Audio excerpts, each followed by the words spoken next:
할렐루야. 성령 충만하십시오. 신앙의 길을 잘 달리시기 바랍니다. 결코 잊지 말고 이번 한 주간도 주 안에서 승리하시고 주님의 이름으로 축원합니다. 어느 과학자, 생물학자 몇 사람이 알프스 산에 있는 특별한 종류의 꽃을 조사하고 있었습니다. 어느 날 들풀을 따라서 조사를 하던 중 아름다운 꽃을 찾아냈는데 양쪽이 험준한 절벽으로 된 협곡에 그 중간쯤에 있는 거예요. 근데 그 꽃이 너무나 아름답고 새로운 꽃이라서 그 꽃을 꼭 채취하고 싶은데 방법이 없는 거예요. 그래서 누군가가 그 꽃을 꺾으려면 그 절벽을 내려가야 합니다. 그때 이 꽃을 보고 있던 그곳 원주민 한 소년이 있었는데 그 소년에게 생물학자들이 이야기를 합니다. 만일 내가 저 꽃을 거꾸로 계곡에 내려가면 많은 돈을 주겠다. 그러니까 그 꽃을 거꾸로 올 수 없느냐 이렇게 물어요. 그러자 소년은 그 협곡을, 그 깊은 협곡을 한참을 내려다보다가 잠깐만 기다렸어요. 제가 곧 돌아올게요. 그러더니 아울러 선살같이 달려갑니다. 잠시 후에 그 소년은 어른을 한 사람 데리고 왔어요. 그러면서 하는 말이, 이분이 밧줄을 잡아주면 제가 계곡에 내려가서 그 꽃을 꺾을 수 있습니다. 이분은 제 아버지입니다. 라고 말했어요. 이처럼 저와 여러분들은 이 소년이 자기 아버지를 신뢰한 것처럼 하나님 아버지를 신뢰할 수 있는 모든 분들이 되어야 할 줄로 믿습니다. 때로는 우리 인간들이 하나님보다는 사람들이나 물질이나 우리가 신뢰하고 있다고 생각하는 것을 더 신뢰하는 자신을 볼 수 있어요. 하나님보다 세상 것을 신뢰하고, 하나님보다 자식을 신뢰하고, 하나님보다 남편을 신뢰하고, 하나님보다 아내를 신뢰하고, 이런 경우가 있어요. 그러나 이 육신의 세상에는 저와 여러분들이 신뢰하는 것들이 결정적인 순간에 우리들을 실망시킬 것 같아요. 그렇잖아요. 세상 사람들은 완벽하지 못해요. 그 자기 마음에 들 때도 있고 들지 않을 때도 있고, 그 실망을 주고 자기를 괴롭히고 자기를 원망하는 그런 사람들도 있어요. 하지만 저와 여러분들의 모든 것을 아시고 가장 좋은 것으로 주시기를 원하시는 하늘 아버지께서는 그렇지 않습니다. 아멘? 아멘. 그래서 오늘 본문을 중심으로 세 차례에 걸쳐서 여호와를 소망하는 신앙이라는 제목으로 다 함께 은혜를 나누고자 합니다. 세 편을 하겠답니다. 연속으로. 그러므로 오늘 이 예배를 통하여 어떻게 해야 여호와 하나님과 함께 하는지를 깨달아보는 귀한 시간이 되시길 주님의 이름으로 축원합니다. 그렇다면 하나님께 맡긴 온전한 믿음의 신앙을 가지고 살아가려면 첫째로 매사에 하나님을 신뢰하고 의지하는 자가 되어야 합니다. 아멘. 오늘 본문이 시편 37편 5절에 너의 길을 여호와께 맡기라. 저를 의지하면 저가 이루시고 라고 말하고 있습니다. 맡긴다는 것은 믿음과 신뢰를 의미합니다. 때문에 저와 여러분들이 하나님께 나의 모든 것을 맡긴다는 것은 주님을 향한 신뢰요 진실한 신앙인의 모습인 것입니다. 그래서 믿음의 성도들이 이 육신의 삶을 살아가면서 무슨 일을 만나든지 환경이 어떻게 변하든지 주님에 대한 신뢰가 무너지지 않고 주님만을 신뢰하는 것이 은총을 받는 비결이라는 사실입니다. 하나님을 대적하는 사탄은 저와 여러분들이 하나님을 신뢰하고 믿지 못하게 하려고 여러 가지 방법으로 미혹을 하고 시험합니다. 첫사람이 아담과 하와를 미혹할 때도 하나님을 의심하게 됩니다. 그래서 그들을 시험에 들게 하였으면 우리가 알 수가 있습니다.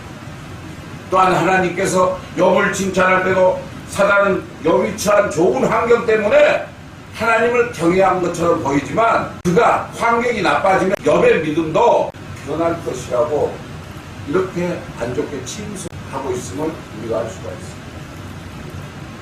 하지만 하나님께서는 욥은 절대로 그런 사람이 아니라고 변호해 주신 것을 우리가 알 수가 있습니다. 그래도 사단은 하나님께 우겨댑니다. 저 욥을 시험해 보겠습니다. 정말 하나님 말씀대로 저가 넘어지지 않고 하나님을 의뢰하고 하나님을 의지하고 하나님 안에 있는지를 저가 찾아보겠습니다. 행해보겠습니다. 이렇게 이야기합니다. 그래서 하나님께서는 욥의 생명만은 건드리지 않는 조건으로 허락을 해요. 그러니까 이제 사단은 욥이 사람으로서 견딜 수 없는 방법으로 시험합니다. 그러나 하나님에 대한 욥의 신뢰하신 믿음은 결코 무너지지 않았다는 사실. 오히려 깜깜한 밤하늘의 별처럼 더욱더 빛나게 되었음을 믿으시기 바랍니다. 하지만 자신의 환경과 조건이 변한다고 해서 믿음이 깨어진다면 그런 모습이 결코 하나님을 신뢰하는 것이 아닙니다.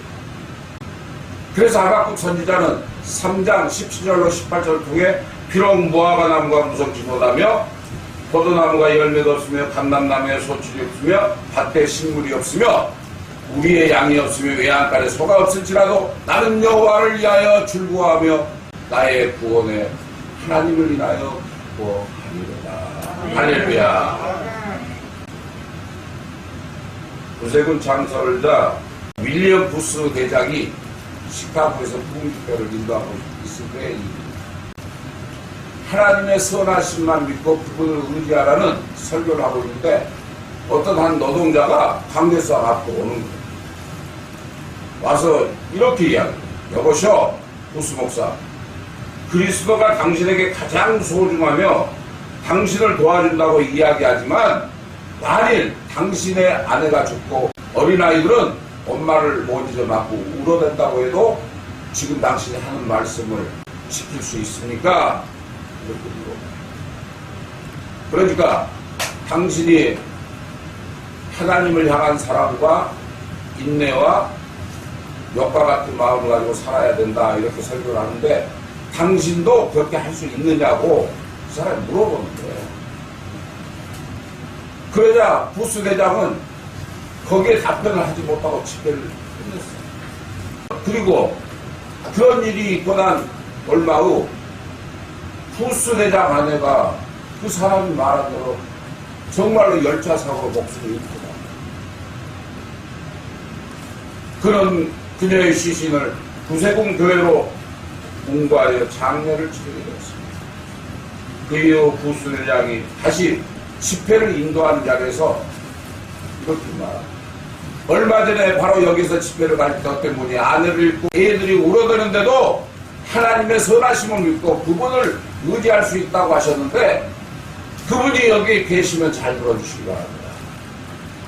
지금은 내 마음이 갈기갈기 찢겨진 상태이나 나는 하나님의 선하심을 믿고 의지할 따름입니다.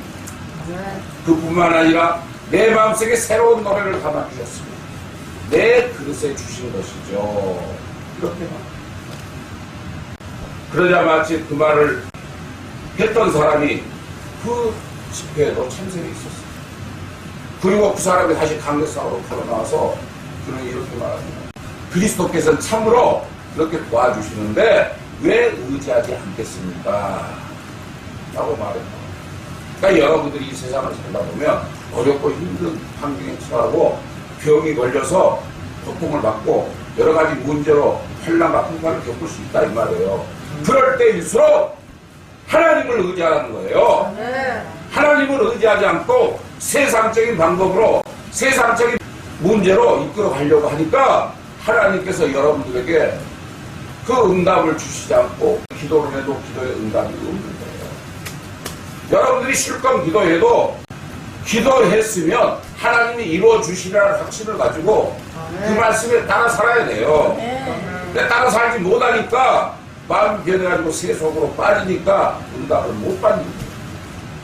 이처럼 하나님에 대한 신뢰와 믿음은 절대적인 것이어서 그 어떠한 환경이나 큰 환난을 만난다고 할지라도 결단코 하나님에 대한 신뢰가 깨어지고 믿음이 무너지는 것이 아님을 믿으시기 바랍니다. 아멘. 하나님을 신뢰해요. 아멘. 지금 여러분 곁에 하나님이 계세요, 안 계세요? 하나님과 함께 계세요. 하나님이 보고 계세요. 그렇다면 하나님이 나를 보고 계시고 나의 생각과 방법과 나의 행실을 모두 지켜보고 계신다는 사실을 잊어서는 안 된다는 사실입니다. 그러므로 저와 여러분 모두는 이 육신의 삶 속에서 그 어떤 환경과 조건에 처할지라도 오직 하나님을 신뢰하고 믿음에 굳게 서서 모두 서는 모든 분들이 되시기를 주님의 이름으로 축원합니다. 둘째로 믿음의 성도들은 하나님을 기쁘시게 해야 합니다. 오늘 본문이 시편 37편 4절에 또 여호와를 기뻐라. 저가 내 마음의 소원을 이루어 주시리로다. 이렇게 말하고 있어요. 믿음의 성도들은 내가 육신의 삶을 살아가면서 무엇을 가까이 하고 무엇을 기뻐하며 살고 있는가를 깊이 생각하며 자기 자신을 살펴볼 필요가 있습니다. 주님보다 물질을 기뻐하며 살아가는 사람들은 항상 마음의 물질을 마음에 두고 더 많은 물질을 축적하기 위하여 덤분소조하며 살아갑니다. 그렇잖아요. 돈의 맛을 들으면 돈밖에 모르고 돈 이러다가 죽는다고요? 여러분들에게 돈이 무슨 필요가 있어요? 윤목사가 돈이 무슨 필요가 있어요? 하루 한 끼를 먹어도 먹을 수 있어서 감사하고 건강 주셔서 감사하고 잠잘 수 있어서 감사하고 기도할 수 있어서 감사한데 왜 물질의 얽매여서 모든 것을 세상에 흐름을 갖다가 물질로 연관을 시키게 하는 거예요? 없이 살면 어때요? 쪽박에 살지라도 정말 내가 먹을 수 있어서 감사하고 잠잘 수 있어서 감사하고 세상 사람들은 명예와 건설을 위하여 이 길의 세상을 살아가면서 출세를 위해서 온 마음을 기울이며 살아갑니다. 그런 사람들은 세상과의 연락을 기쁨으로 여기고 불나방처럼 달콤한 연락을 찾아서 그 길을 쫓아갑니다. 근데 그 길이 죽는 길인지 모르고 간다는 거예요. 여러분, 불을 피워놓는데 불나방들이 덤벼들면 불나방이 살아야 죽어요. 죽을 수밖에 없잖아요. 근데 신기하게도 불을 피워놓으면 불나방들이 몰려들잖아요. 자기가 죽은 줄 모르고 몰려들어요. 우리 인간들도 마찬가지예요. 우리 믿음의 사람들도 마찬가지예요. 그 물질 때문에 죽을 줄 모르고 세상을 향하고 세상 사람들과 같은 마음으로 산다. 그거 모든 것을 돈으로 해결하려고. 이런 사람들은 믿음의 신앙인이라고 할지라도 실상은 우상을 섬기는 것으로서 형식적이고 혼돈인 외식하는 신앙을 가진 자들이라고 말할 수 있다고 사실입니다. 그러나 참 믿음의 사람들은 무엇보다 하나님을 더 기뻐합니다. 아멘. 돈보다 세상 명예나 권세보다 세상 연락보다 주님을 더 사모하며 살아간다는 것입니다. 행여나 주님과의 사이가 멀어질까봐 염려하면서 더욱더 기도에 힘을 쓰면서 말씀을 사모하고 은혜를 사모하면서 설레이는 마음으로 예배에 참석하게 되고 주님께서 미워하시는 것을 같은 마음으로 미워하고 주님께서 사랑하는 것을 주님과 한 마음으로 사랑하게 되고 먼저 그의 나라와 그의 의를 구하며 주님께서 기뻐하신 일이 무엇인지를 살피고 행하게 있으며 매사에 주님과 동행하는 삶을 살기에 힘쓴다는 사실을 믿으시기 바랍니다.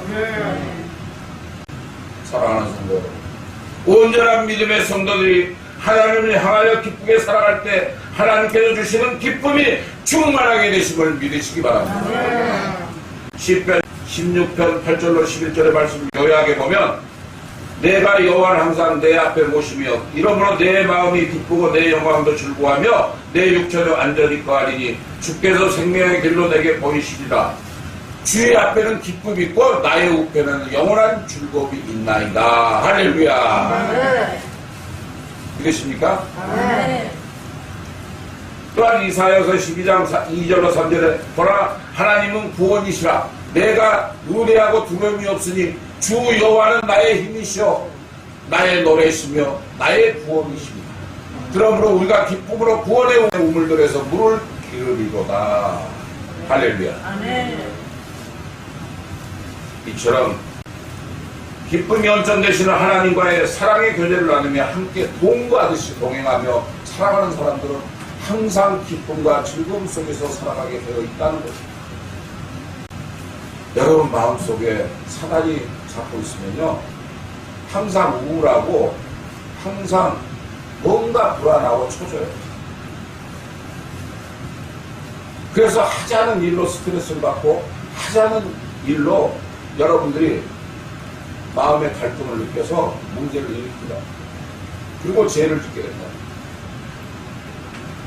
그런 믿음으로 이 육신의 삶을 살아가는 사람들은 마음속에서도 기쁨이 충만하고 나와 함께하는 주변의 사람들도 매사에 기쁨의 관계를 이루며 살게 됨을 믿으시기 바랍니다.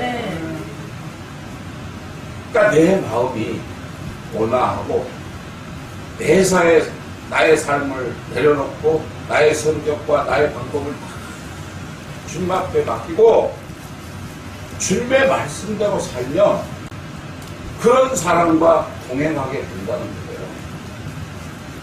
여러분, 노름꾼 옆에 노름꾼이 붙어요. 술꾼 옆에 술꾼이 붙어요. 도둑놈 옆에 도둑놈이 붙어요. 그렇잖아요. 그러나 여러분들이 믿음 안에서 온전히 겸손한 자는 겸손한 사람들끼리 모이게 돼 있어요. 근데 믿음의 사람들이 사탄의 유혹이 달콤하거든요. 그래서 죄악의 기쁨도 누리도록 해요. 결국 이 육신의 세상에서 타락하게 함으로써 하나님의 진노와 심판을 받게 됨을 기억하시기 바랍니다. 그래서 예수님께서는 도적이 오는 것은 도둑질하고 죽이고 멸망시키는 것이라고 요한복음 10장 10절을 통해 말씀하고 계심을 믿으시기 바랍니다.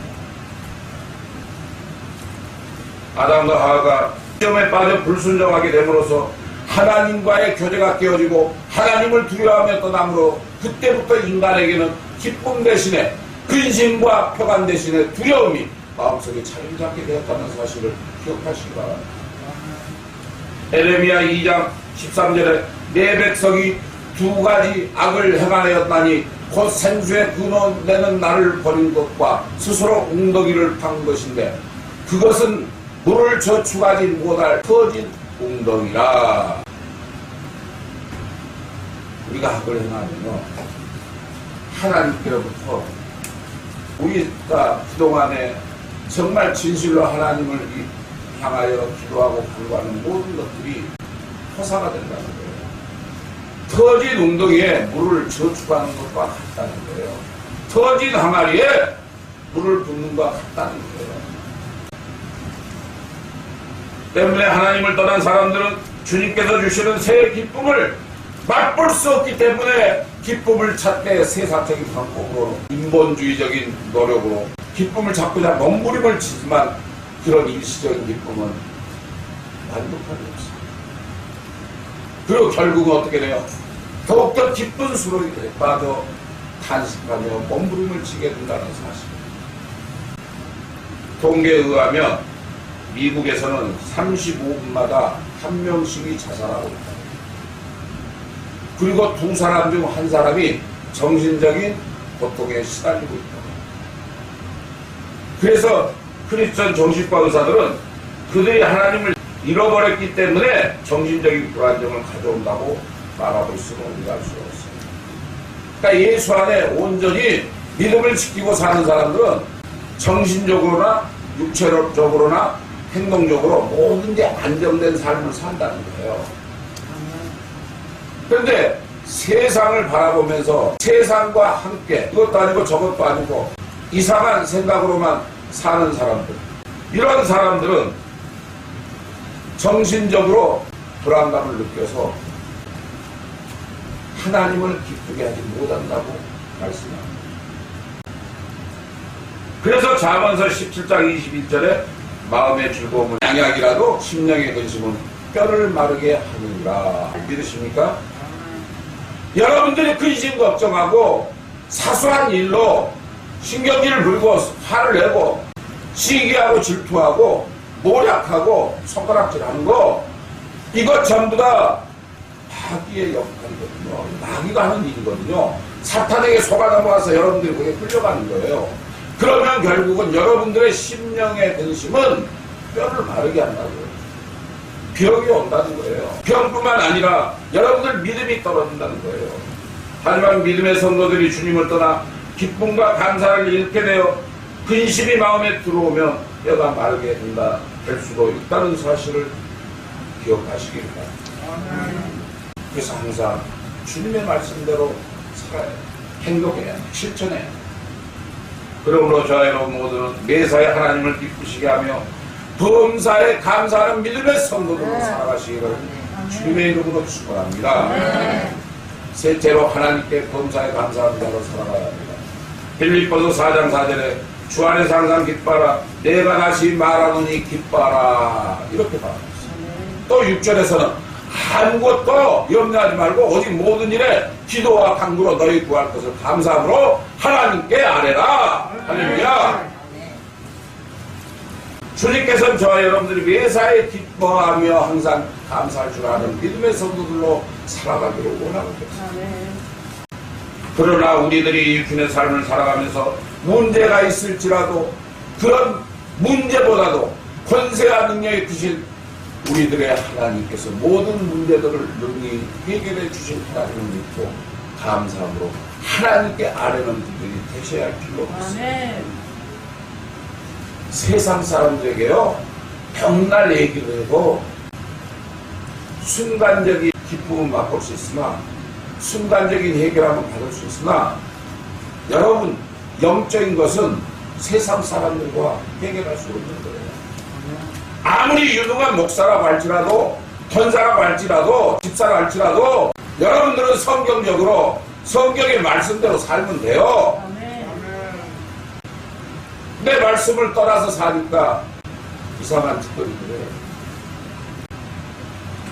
예수 믿는 사람들이요 교회에서나 가정에서나 바깥에서 정말 믿는 사람으로서 참된 그리스도인의 삶을 살아야 돼요. 근데 그 개떡 같은 성격 때문에 마음 때문에 사람들과 부딪히고 살고 그리고 정죄하고 손가락질 하잖아요. 하나님이 옆에 계시는데도 불구하고 그러면 하나님이 기뻐하시겠어요? 정말 말씀. 오히려 그로 인해서 자신의 뼈가 마른다.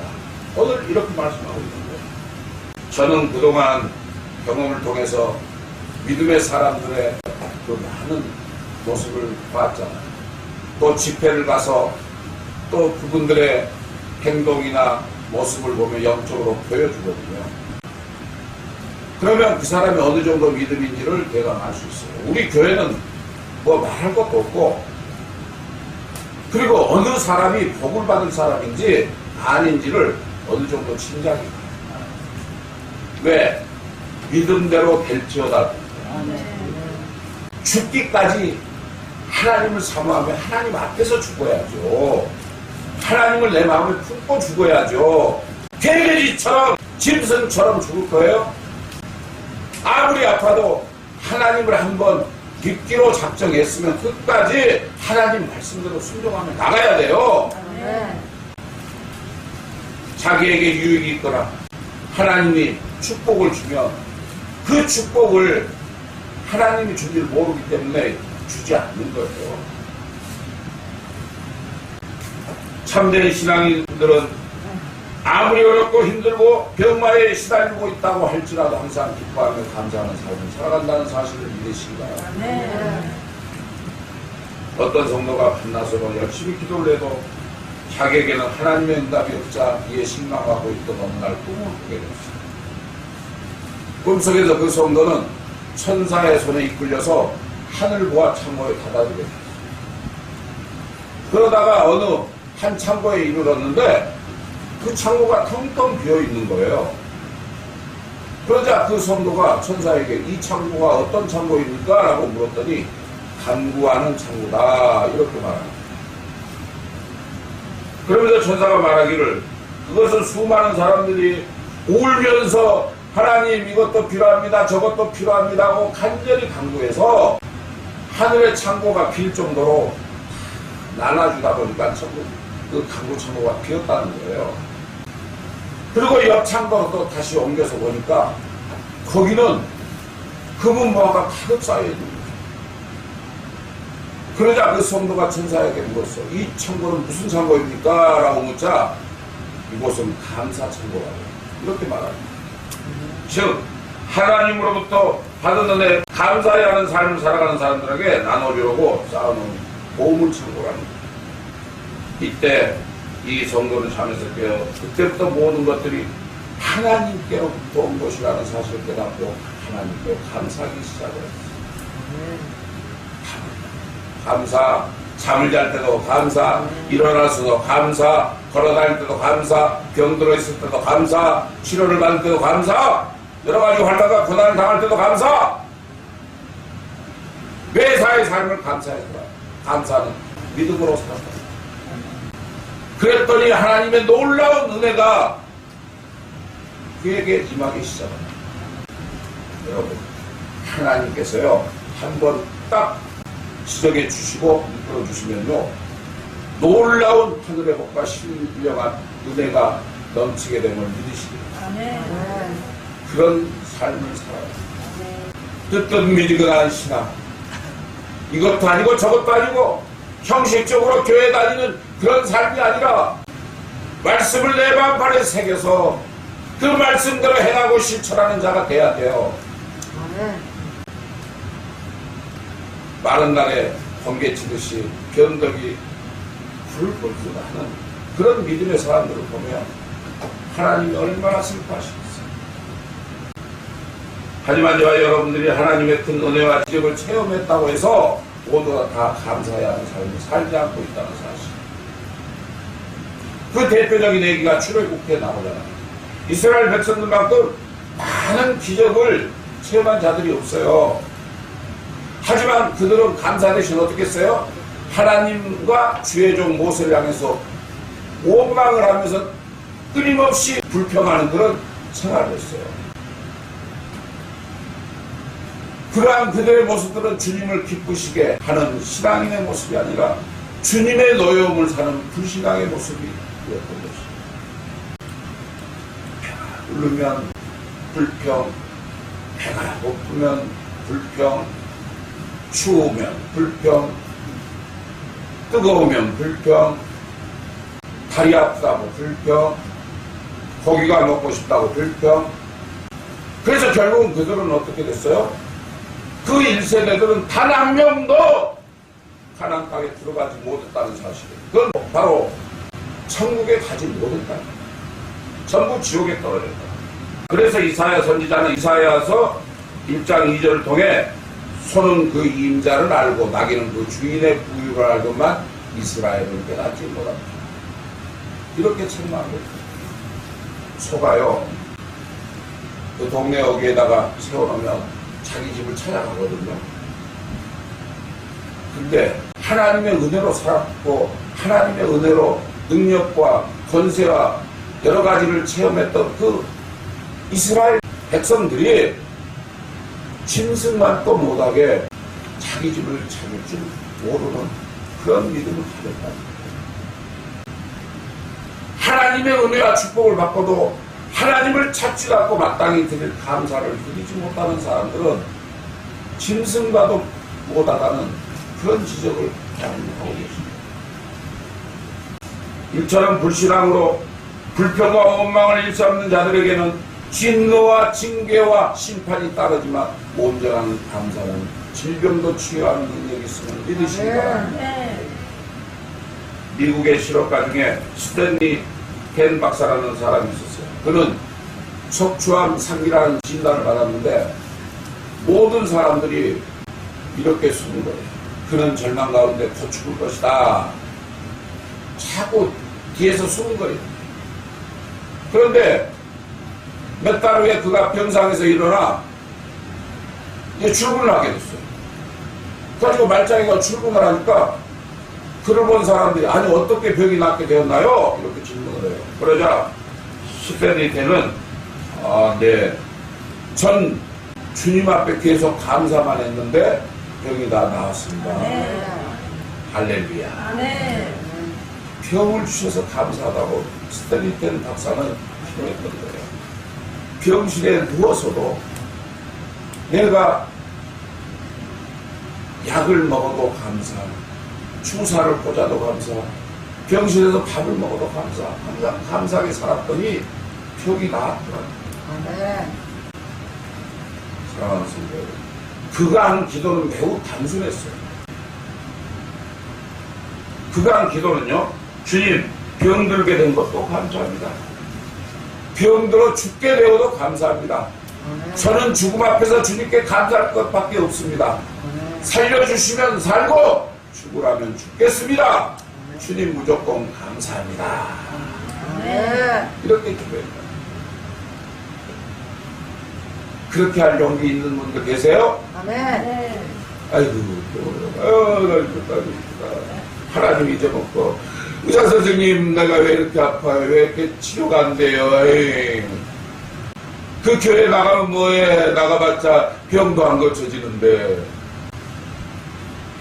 병이 안 고쳐지는 게 아니라 여러분들 믿음이 하나님께서 받으실 믿음이 되지 않기 때문에 병이 안 고쳐지는 거예요.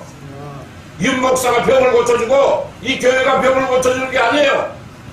여러분들 믿음이 있어야 병을 고치는 거예요.